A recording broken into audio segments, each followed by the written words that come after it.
Hello friends, जो आज का अपना टॉपिक है वो है इलेक्ट्रिकल सिग्नल्स इन न्यूरॉन। आज का जो अपना टॉपिक है उसका नाम है इलेक्ट्रिकल सिग्नल्स इन न्यूरॉन्स। जैसा कि पहले वीडियो में अपन ने पढ़ा था कि जो न्यूरॉन है वो क्या है, एक्साइटेबल सेल। जो न्यूरॉन क्या है, एक्साइटेबल सेल्स। और अगर न्यूरॉन एक्साइटेबल सेल है तो वो एक दूसरे से कम्युनिकेट करती है। और कम्युनिकेट किससे करेगी, या तो ग्रेडेड पोटेंशियल से या एक्शन पोटेंशियल से। जो न्यूरॉन है वो आपस में कम्युनिकेट कर रहे हैं, वो किस वे में कर रहे हैं, या तो ग्रेडेड पोटेंशियल से कम्युनिकेट करेंगे या एक्शन पोटेंशियल से। या हम ये कह सकते हैं जो कम्युनिकेशन का वे है वो या तो क्या है, ग्रेडेड पोटेंशियल, या क्या है, एक्शन पोटेंशियल। अब बात करते हैं ग्रेडेड पोटेंशियल की। ग्रेडेड पोटेंशियल क्या होता है, जब शॉर्ट डिस्टेंस में कम्युनिकेट करना है, कम्युनिकेशन डिस्टेंस अगर शॉर्ट है तो कौन सा मेथड यूज़ हो रहा है, ग्रेडेड पोटेंशियल। और अगर लॉन्ग वे है, कम्युनिकेशन का वे थोड़ा लॉन्ग है, तो उसके लिए जो यूज़ हो रहा है वो कौन सा हो रहा है, एक्शन पोटेंशियल। एक्शन पोटेंशियल अगर मसल में है तो उसको बोलते हैं मसल एक्शन पोटेंशियल। अगर न्यूरॉन में है तो उसको बोलते हैं न्यूरॉन एक्शन पोटेंशियल। है तक क्लियर है? वापिस देखना एक बार। न्यूरॉन है, आपस में कम्युनिकेट करने के लिए जो मेथड यूज़ कर रहे हैं वो कौन कौन से अपने पास, graded potential and action potential. अगर दो न्यूरॉन के बीच में डिस्टेंस शॉर्ट है तो कौन सा मेथड यूज़ हो रहा है, ग्रेडेड पोटेंशियल। अगर डिस्टेंस लॉन्ग है तो कौन सा हो रहा है, एक्शन पोटेंशियल। और अगर एक्शन पोटेंशियल अगर मसल में जनरेट हो रहा है तो उसको क्या बोलोगे, मसल एक्शन पोटेंशियल। और अगर वो न्यूरॉन में जनरेट हो रहा है तो उसको क्या बोलते हैं, neuron action potential. For example, जैसे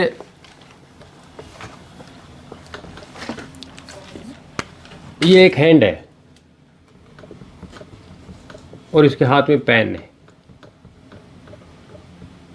हैंड है, हैंड ने क्या पकड़ रखा है, पेन।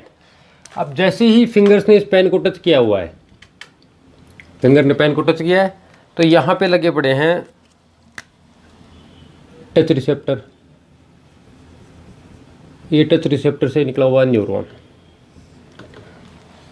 कौन सा न्यूरॉन होगा ये, सेंसरी न्यूरॉन। अब सेंसरी न्यूरॉन जाएगा कहाँ पर, ब्रेन तक। इसको जाना थैलेमस या सेरेब्रल कॉर्टेक्स तक। दो न्यूरॉन के बीच का न्यूरॉन, उसको क्या बोल रहे हैं अपन, इंटरन्यूरॉन। ये क्या हो गया, इंटरन्यूरॉन। और ये वापस सेंसरी न्यूरॉन। अपने पहली क्लास में पढ़ा था इंटरमीडिएट न्यूरॉन। दो न्यूरॉन के बीच का न्यूरॉन कौन सा होता है, इंटरन्यूरॉन या इंटरमीडिएट न्यूरॉन। अब जैसे इस पेन ने टच किया, जैसे फिंगर ने किसको टच किया, पेन को। और जैसे ही पेन को टच किया, यहाँ पर जो पोटेंशियल जनरेट होने वाला है वो कौन सा होने वाला है, ग्रेडेड पोटेंशियल। शॉर्ट डिस्टेंस के लिए जो यूज़ होने वाला पोटेंशियल है वो कौन सा है, ग्रेडेड पोटेंशियल। ग्रेडेड पोटेंशियल से क्या जनरेट होगा, एक्शन पोटेंशियल।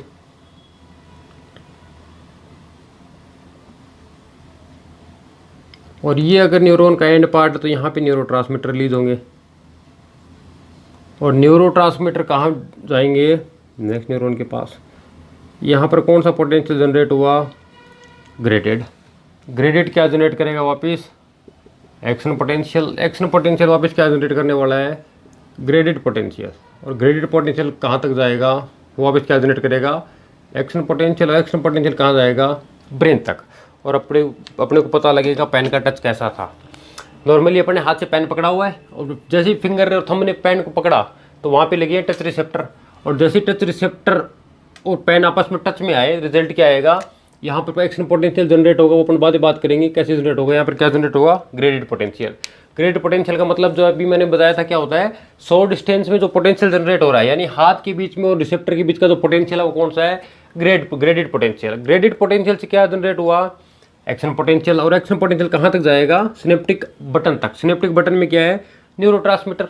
और न्यूरोट्रांसमीटर रिलीज होंगे तो कौन सा पोटेंशियल जनरेट होगा, ग्रेडेड पोटेंशियल। ग्रेडेड पोटेंशियल वापस क्या जनरेट करवाएगा, एक्शन पोटेंशियल। और एक्शन पोटेंशियल से वापस ग्रेडेड और मिक्स कहाँ चला जाएगा, ब्रेन तक, और ब्रेन तक जाने के बाद अपने को पता लगेगा पेन का टच कैसा था, अपने को टच फील हो जाएगा। इतना क्लियर है? तो इसी को बोलते हैं न्यूरॉन सिग्नल्स, या न्यूरॉन का कम्युनिकेशन वे। न्यूरॉन कम्युनिकेट कैसे करते हैं एक दूसरे से, इसको बोलते हैं न्यूरॉन सिग्नलिंग। अब इस न्यूरॉन सिग्नलिंग में होता क्या क्या है वो देखिए।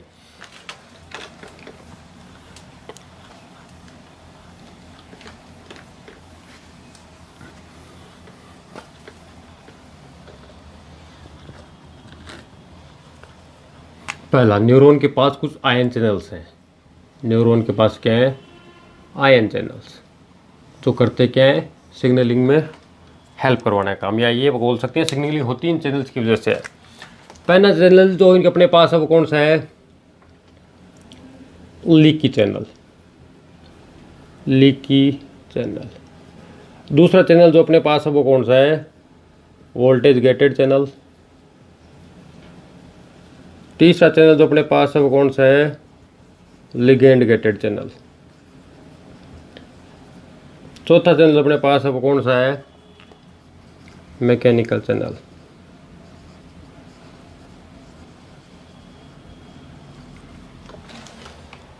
अगर किसी टच, टेम्परेचर, वाइब्रेशन, इनकी वजह से अगर चैनल ओपन हो रहा है तो उसको कौन सा चैनल बोलते हैं? Mechanical channel. मैकेनिकल चैनल का मतलब है जैसे पेन को टच किया और टच करने के बाद जब ग्रेडेड पोटेंशियल जनरेट हो रहा था वहाँ पर कौन सा चैनल है? Mechanical channel. क्लियर है इतना? उसके बाद कौन सा चैनल है? Ligand gated. ये कब ओपन होता है? किसी स्पेसिफिक केमिकल की प्रेजेंस में। अगर केमिकल आया और केमिकल की प्रेजेंस में अगर चैनल ओपन हो रहा था वो कौन सा चैनल है? Ligand gated. स्पेसिफिक वोल्ट की प्रेजेंस के अंदर ये ओपन होता है, इसको क्या बोलते हैं? Voltage gated channel. और लीकी चैनल है ये रैंडमली ओपन होते हैं। ये सोडियम की भी हो सकते हैं, पोटेशियम के हो सकते हैं, लेकिन ये कब ओपन होते हैं? रैंडमली। इनके लिए कोई स्पेसिफिक रिक्वायरमेंट नहीं है कि इनको वोल्टेज चाहिए, इनको केमिकल चाहिए, इनको कोई टच वाइब्रेशन चाहिए। तो जो जितने भी न्यूरॉन है उनके पास कौन कौन से टाइप के चैनल है? पहला चैनल कौन सा है? Leaky channel. Leaky channel randomly open होगा। वोल्टेज गेटेड स्पेसिफिक वोल्ट पे ओपन होते हैं। लिगेंड गेटेड चैनल किसी केमिकल की प्रेजेंस में ओपन होते हैं। और मैकेनिकल गेटेड चैनल है वो मैकेनिकल प्रोसेस जैसे टच, टेम्परेचर, वाइब्रेशन है, इनकी प्रेजेंस में ओपन होते हैं। इतना क्लियर है? अब अपन बात करते हैं कैसे एक्शन पोटेंशियल और ग्रेडेड पोटेंशियल जनरेट होता है। नॉर्मली एक मानो न्यूरॉन सेल है। न्यूरॉन सेल के अंदर का एनवायरनमेंट कैसा होता है? Negative environment. और न्यूरॉन सेल के बाहर का एनवायरनमेंट कैसा है? Positive environment. जब किसी न्यूरॉन सेल का अंदर का एनवायरनमेंट नेगेटिव और बाहर का क्या है? पॉजिटिव, उस सेल को क्या बोलते हैं अपन? Resting cell. और इस चार्ज को बोलेंगे resting membrane potential. Resting membrane potential का मतलब क्या है? अंदर का चार्ज नेगेटिव और बाहर का चार्ज पॉजिटिव। और नेगेटिव कितना है ये? अप्रोक्स -70 मिली वोल्ट, या इसको अपन मानते हैं -60 से -90। एवरेज कितना हो गया? -70 मिली वोल्ट। और बाहर का चार्ज क्या है? पॉजिटिव। ये तो चार्ज अपन नापते हैं, किस डिवाइस से नाप रहे हैं उसको बोलते हैं अपन वोल्ट मीटर। वोल्ट मीटर के प्रेजेंस में अपन क्या करते हैं? ये डिवाइस को अपन मेजर करते हैं। अब अंदर जो कैटायन प्रेजेंट है वो कौन सा है? पोटेशियम। और बाहर जो कैटायन प्रेजेंट है वो कौन सा है? सोडियम। अंदर बाहर सोडियम के साथ कौन प्रेजेंट है? क्लोराइड। अंदर पोटेशियम के साथ कौन प्रेजेंट है? एटीपी के अंदर फॉस्फेट, और प्रोटीन के अंदर अमाइनो एसिड्स। ये है नॉर्मल सेल। एक नॉर्मल सेल का मतलब रेस्टिंग सेल है जिसका अंदर का चार्ज कितना है? -70, या अंदर मोर नेगेटिव है, बाहर लेस नेगेटिव है। बाहर पॉजिटिव आयन ज़्यादा है, अंदर नेगेटिव आयन ज़्यादा है। उस सेल को अपन क्या बोल रहे हैं? रेस्टिंग सेल या रेस्टिंग मेम्ब्रेन पोटेंशियल। अब अंदर प्रेजेंट कौन है? पोटेशियम है जो कैटायन, लेकिन अंदर का चार्ज नेगेटिव क्यों है? इसके कारण समझना। पहला कारण यहाँ पे तो आयन लगे हैं, और सोडियम पोटेशियम के लगे हैं, या मेनी आयंस पर अपने बात करें सोडियम पोटेशियम की, तो ये मानो सोडियम चैनल है, इसके थ्रू सोडियम अंदर आएगा, ये पोटेशियम है, इसके थ्रू पोटेशियम बाहर जाएगा। होता क्या है, यहाँ सोडियम से तो जाएगा सोडियम बाहर, और पोटेशियम से क्या जाएगा, पोटेशियम बाहर। फॉस्फेट नेगेटिव चार्ज है, अमाइनो एसिड के पास भी क्या है, नेगेटिव चार्ज है, और नेगेटिव चार्ज होने की वजह से अंदर का एनवायरनमेंट कैसा है, नेगेटिव। और यहाँ पर जो चैनल हैं सोडियम के कंपेयर में पोटेशियम के चैनल थोड़े कम हैं, इसकी वजह से क्या होता है, अंदर का चार्ज कैसा होता है, नेगेटिव चार्ज। अब जैसे ही इस सेल को स्टिमुलस मिलेगा, जैसे ही इस न्यूरॉन को स्टिमुलस मिला, स्टिमुलस मिलते ही क्या होगा, सोडियम सेल के अंदर जाएगा, और सोडियम सेल के अंदर जाएगा, सोडियम पर चार्ज कैसा है, पॉजिटिव। और जैसे ही पॉजिटिव चार्ज अंदर जाएगा तो अंदर कौन सा चार्ज बढ़ेगा, पॉजिटिव चार्ज। और जब ये पॉजिटिव चार्ज बढ़ेगा तो हम क्या बोल सकते हैं कि सेल है वो लेस नेगेटिव होना शुरू हुई है, और लेस नेगेटिव सेल को अपन क्या बोल सकते हैं, सेल क्या हो रही है, डीपोलराइज। डीपोलराइज का मतलब एक सेल नेगेटिव थी, अब नेगेटिव सेल कैसी होने लग रही है, पॉजिटिव या लेस नेगेटिव, तो सेल को क्या बोलते हैं, डीपोलराइज। और इस प्रोसेस को क्या बोलते हैं, डीपोलराइजेशन। इनिशियली क्या था, सेल में चार्ज नेगेटिव था, अब जैसे ही सोडियम अंदर आएगा चार्ज कैसा होना शुरू होगा, पॉजिटिव। और जब नेगेटिव सेल पॉजिटिव होना शुरू होती है उसको क्या बोलते हैं, डीपोलराइज। इसके दो डेफिनेशन, अगर एक सेल इनबिल्ट नेगेटिव तीन साइड से, अब वो क्या हो रही है, पॉजिटिव, तो उसको क्या बोलोगे, डीपोलराइज। या एक सेल जो अंदर नेगेटिव थी लेकिन अब लेस नेगेटिव हो रही है, उसको क्या बोलोगे, डीपोलराइज। चार्ज कितना था, -70, इसको मानो -70 से डीपोलराइज कहाँ गई, +30 मिलीवोल्ट पर। क्या एक सेल -70 पे थी, अब कितने पर है, +30 मिलीवोल्ट पर, उसको क्या बोल रहे हैं, सेल क्या हो रही है, डीपोलराइज। अब जैसे ही सोडियम की एंट्री बंद होगी उस टाइम बाहर कौन निकलेगा, पोटेशियम। और पोटेशियम बाहर निकलेगा तो रिजल्ट क्या आएगा, सेल वापस नेगेटिव होना शुरू हो जाएगी। एक सेल जो पॉजिटिव थी अब क्या हो रही है, नेगेटिव, उसको क्या बोलते हैं, रीपोलराइजेशन। रीपोलराइजेशन का मतलब क्या है, एक सेल जो नेगेटिव थी अब क्या हो रही है, पॉजिटिव, उसको बोलेंगे रीपोलराइजेशन। और कई टाइम क्या होगा, रीपोलराइजेशन होने के बाद ये सेल कहाँ पहुंचेगी, वापस -70 मिलीवोल्ट पर। और कई टाइम -70 मिलीवोल्ट पहुंचने के बाद भी ये सेल क्या कर रही है, लगातार पोटेशियम को बाहर निकाल रही है, तो सेल क्या हो जाएगी, hyperpolarize. Hyperpolarize, hyperpolarize का मतलब रेस्टिंग मोमेंट कितना था, -70, अब कितना पूछेगा, -90 मिलीवोल्ट। और -90 मिलीवोल्ट अगर सेल जा रही है तो उसको क्या बोलेंगे अपन, हाइपर पोलराइजेशन। इतना क्लियर है, मैं एक बार दोबारा रिपीट कर रहा हूँ।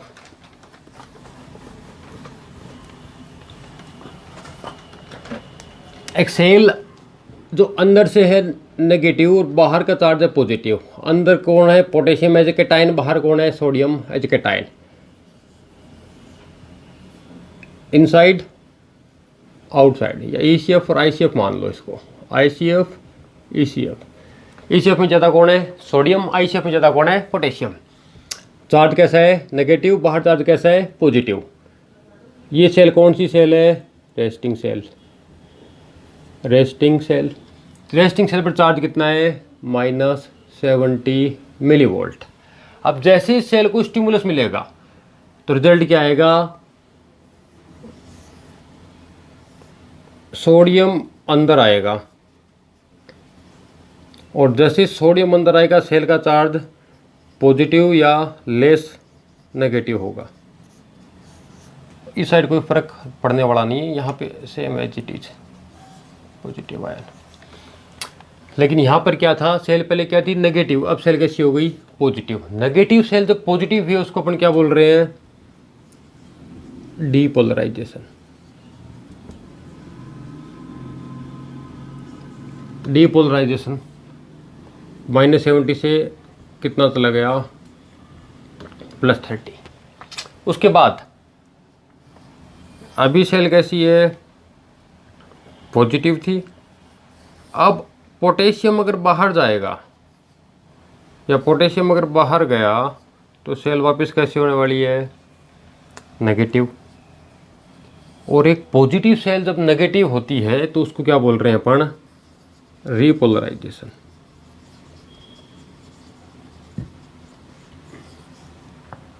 इतना क्लियर है। और एक सेल जब कंटिन्यूस डीपोलराइज और रीपोलराइज हो रही है, ये दोनों कॉम्बो साथ चलते हैं, अलग अलग नहीं चलते। जिस टाइम सोडियम इन अंदर जा रहा है उस टाइम पोटेशियम बाहर जा रहा है। अगर ये काम एक बार सेल डीपोलराइज होगी, एक बार सेल रीपोलराइज होगी, सेल का डीपोलराइज होना रीपोलराइज होना, इन दोनों को ही क्या बोलते हैं अपन, एक्शन पोटेंशियल। Action potential. इतना क्लियर है। तो अगर लॉन्ग डिस्टेंस तक अगर किसी आयन को जाना है तो उसको क्या जनरेट करना पड़ता है, एक्शन पोटेंशियल। एक्शन पोटेंशियल का मतलब क्या, सेल का डीपोलराइज होना रीपोलराइज होना ही क्या होता है, एक्शन पोटेंशियल। इतना क्लियर है। मैं इसको थोड़ा ग्राफ के तरीके से समझाता हूँ आपको। एक सेल रेस्टिंग पर है, रेस्टिंग का चार्ज कितना है, -70 मिली वोल्ट, -80 -90 मिली वोल्ट। इसके ऊपर क्या होगा, -60 -50 -40 -30 -10 0 +10 +20 +30। चार्ज कितना है अभी, -70 मिली वोल्ट। और -70 मिली वोल्ट का मतलब ये क्या है, resting membrane potential. Resting membrane potential. अब इस अपन ने सेल को स्टिमुलेट किया, और सेल स्टिमुलेट होने का मतलब एक नेगेटिव सेल चार्ज कितना है, नेगेटिव -70। अब कहाँ जा रही है, पॉजिटिव की तरफ। इसको क्या बोलते हैं, डीपोलराइज। एक सेल को स्टिमुलस मिला, नेगेटिव सेल कहाँ जा रही है, पॉजिटिव की तरफ। तो इस प्रोसेस को क्या बोलते हैं, डीपोलराइजेशन। डीपोलराइजेशन के बाद सेल वापस कहाँ आ रही है, नेगेटिविटी की तरफ। पॉजिटिव से नेगेटिव आ रही है, इसको क्या बोल रहे हैं, रीपोलराइजेशन। और उसके बाद भी अगर ये आगे जा रही है तो इसको क्या बोल रहे हैं, जैसे -90 पे गई है, इसको क्या बोल रहे हैं, हाइपर पोलराइजेशन। इतना क्लियर है। अब सेल का डीपोलराइज होना डिपेंड करता है स्टिमुलस के ऊपर। स्टिमुलस जितना इफेक्टिव होगा सेल उतनी ही डीपोलराइज होगी। जैसे एक बार सेल को स्टिमुलेट किया अपन ने, और जैसे सेल को स्टिमुलेट किया, सेल जाएगी पॉजिटिव आयन की तरफ। अगर स्टिमुलस में इफेक्टिव नहीं होगा तो ये सेल वापस कहाँ जाएगी, रेस्टिंग मेम्ब्रेन पोटेंशियल पर। इसका मतलब अगर एक सेल को स्टिमुलेट करना है, और स्टिमुलेट करना है तो जो स्टिमुलस है वो इफेक्टिव होगा, तभी सेल कहाँ जाएगी, डीपोलराइज होने के लिए। तो एक पर्टिकुलर पॉइंट जहाँ तक पहुँचने के बाद सेल डीपोलराइज हो जाती है, उस पार्ट को क्या बोलते हैं, थ्रेशोल्ड। थ्रेशोल्ड है ये -55 मिली वोल्ट मानो। थ्रेशोल्ड कितना है, -55 मिली वोल्ट। जब स्टिमुलस का पावर इसको कहाँ पहुँचा देगा, -55 मिली वोल्ट पर। और -55 मिली वोल्ट का मतलब क्या है, अब ये सेल क्या होगी, डीपोलराइज। अब ये सेल रुकने वाले नहीं, ये सेल सीधी कहाँ जाएगी, डीपोलराइज होने। -55 से जितने भी नीचे के पॉइंट हैं, ये पॉइंट क्या डिनोट कर रहे हैं कि स्टिमुलस है, इफेक्टिव नहीं है, क्या जनरेट करने के लिए, एक्शन पोटेंशियल जनरेट नहीं कर पाएगा। तो थ्रेशोल्ड वो पॉइंट है जिसके बाद क्या जनरेट होता है, एक्शन पोटेंशियल। या मैं ये बोल दूँ, थ्रेशोल्ड वो पॉइंट है जिसके बाद कौन से चैनल ओपन हो जाते हैं, voltage gated. Voltage gated channel मैंने बताया था कि स्पेसिफिक वोल्ट के ऊपर ही ओपन होते हैं। और स्पेसिफिक वोल्ट के ऊपर होने का मतलब क्या, स्पेसिफिक वोल्ट कौन सा हो गया, -55 मिली वोल्ट, और जिसको अपन क्या बोल रहे हैं, थ्रेशोल्ड। अगर -55 मिली वोल्ट के बाद तो चैनल ओपन होने वाले हैं, वो कौन से होने वाले हैं, वोल्टेज गेटेड चैनल। और वोल्टेज गेटेड चैनल के लिए का एक प्रिंसिपल है, इसको अपन क्या बोलते हैं, ऑल और नॉन। वोल्टेज गेटेड चैनल का एक प्रिंसिपल है, इसका नाम क्या है, ऑल और नॉन। या तो एक चैनल ही ओपन नहीं होगा या सारे चैनल ओपन होंगे। तो -55 मिली वोल्ट पर क्या होगा, सारे चैनल एक साथ ओपन। और सारे चैनल जैसे ही ओपन होंगे, रिजल्ट क्या आएगा, कहाँ पूछेगा, रिजल्ट एक्शन पोटेंशियल पर। तो ये +30 मिली वोल्ट वो पार्ट वो है जहाँ पर एक्शन पोटेंशियल, जहाँ तक एक्शन पोटेंशियल जनरेट हो गया। अब यहाँ से दूसरा एक्शन पोटेंशियल जनरेट नहीं हो सकता। यहाँ पर अगर दूसरा एक्शन पोटेंशियल जनरेट कराना है तो सेल को वापस कराना पड़ेगा रेस्टिंग मेम्ब्रेन पोटेंशियल पर। तो ये पार्ट जहाँ पर एक एक्शन पोटेंशियल जनरेट हुआ, कितने पर हुआ, +30 मिली वोल्ट पर। उसके बाद कोई भी एक्शन पोटेंशियल जनरेट नहीं हो रहा, इस पीरियड को क्या बोलते हैं? Refractory period. रिफ्रैक्टरी पीरियड वो पीरियड है जहां पर दूसरा एक्शन पोटेंशियल जनरेट नहीं होगा। एक सेल जो डीपोलराइज हुई उसको पहले क्या होना पड़ेगा? रिपोलराइज होने के बाद क्या होगा? सेल वापस क्या जनरेट करेगी? Action potential. इतना क्लियर है? तो एक्शन पोटेंशियल का मतलब क्या है? सेल का डीपोलराइज होना और सेल का रिपोलराइज होना। थ्रेशोल्ड वो पॉइंट है जहां पे एक सेल है वो फाइनली क्या जनरेट करेगी? Action potential. दो एक्शन पोटेंशियल के बीच का गैप क्या है? उसको क्या बोलते हैं अपन? Refractory period. रिफ्रैक्टरी पीरियड का मतलब है एक बार एक्शन पोटेंशियल जनरेट हो गया तो सेल को वापस कहाँ आना पड़ेगा? रेस्टिंग मेम्ब्रेन पोटेंशियल पर। अगर सेल रेस्टिंग मेम्ब्रेन पोटेंशियल पर नहीं आती है तो दूसरा एक्शन पोटेंशियल जनरेट नहीं होगा। इतना क्लियर है? अब इसको न्यूरॉन के अंदर समझो। जैसे मैंने बताया था न्यूरॉन का ऊपर वाला पार्ट सेल बॉडी के नीचे कौन है? एक्सॉन के नीचे कौन है? Terminal button. और टर्मिनल बटन के अंदर कौन थे? न्यूरोट्रांसमीटर। ये डेंड्रिट पार्ट। यहाँ पे रिसेप्टर लगे, जैसे टच का रिसेप्टर है। कोई भी चीज़ जो है यहाँ से रिसेप्टर मिला, रिजल्ट क्या आएगा? इम्पल्स जाएगा कहाँ पर? सेल बॉडी से कहाँ जाएगा? एक्सॉन की तरफ। मैंने ये बताया था एक्सॉन हिल लॉक के अंदर एक स्पेशल जोन है जिसको अपन क्या बोलते हैं? Trigger zone. ये क्या करता है? इनिशिएट करता है किसको? एक्शन पोटेंशियल को। अब बाहर का एनवायरनमेंट कैसा है सेल का? पॉजिटिव। सेल के बाहर का एनवायरनमेंट कैसा है? पॉजिटिव। और सेल का अंदर का एनवायरनमेंट कैसा है? नेगेटिव। इसका मतलब अभी सेल कहाँ पर है? या मैं ये कर दूँ, यह भी सारा अंदर का एनवायरनमेंट कैसा है? नेगेटिव। और बाहर का एनवायरनमेंट कैसा है? पॉजिटिव। जब एक सेल अंदर से नेगेटिव और बाहर से पॉजिटिव है, इसका मतलब जो चार्ज है, जो वोल्ट है वो कितना है इसका? -70 मिली वोल्ट। इतना क्लियर है? अब जैसे इसको स्टिमुलस मिलते ही क्या होगा? तो पॉजिटिव आयन वो कहाँ जाएगा? सेल के अंदर। और पॉजिटिव आयन जैसे ही सेल के अंदर जाएगा इसको अपन ने क्या बोला? डीपोलराइजेशन। सेम एज इट यहाँ होगा। पॉजिटिव आयन जाएगा सेल के अंदर, सेल होगी डीपोलराइज। अब जैसे सेल डीपोलराइज होगी न्यूरोट्रांसमीटर आएगा बाहर। और ये न्यूरोट्रांसमीटर जैसे ही बाहर आएगा, यहाँ पे इंटरन्यूरॉन लगा है दूसरा।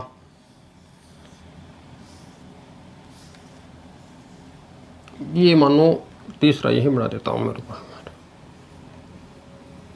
और ये आपका ब्रेन पार्ट। ये न्यूरोट्रांसमीटर कांटेक्ट में आएगा किसके? डेंड्राइट्स के।